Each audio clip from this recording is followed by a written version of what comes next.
Chapter 1. The Apartment. Michael Green noticed the silence first. Not the kind that felt peaceful, not the kind that lets you think.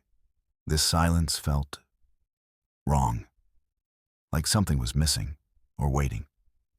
He stood just inside the doorway of apartment 6B, keys still in his hand, staring into the dim space like it might change if he looked at it long enough. "It's bigger than I thought," he muttered. The words didn't sound right out loud.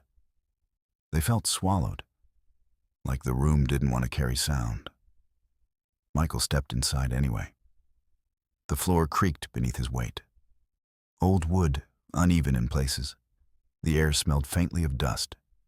And something else he couldn't quite place. Not mold, not rot, just stale. Like the apartment had been closed off for too long. He shut the door behind him. The click echoed, then disappeared too quickly. Michael frowned.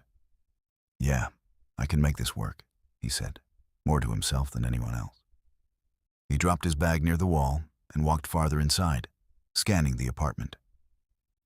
A small living room, a narrow hallway, one bedroom, one bathroom. Nothing special, nothing wrong. At least, nothing obvious. His eyes drifted toward the far wall. The paint wasn't flat. It looked slightly warped in one corner, as if something underneath had pushed against it, and then settled back into place. Michael stepped closer. He ran his fingers across the surface. Cold, colder than the rest of the room. He quickly pulled his hand away. "Old building," he whispered. That explained everything. It had to.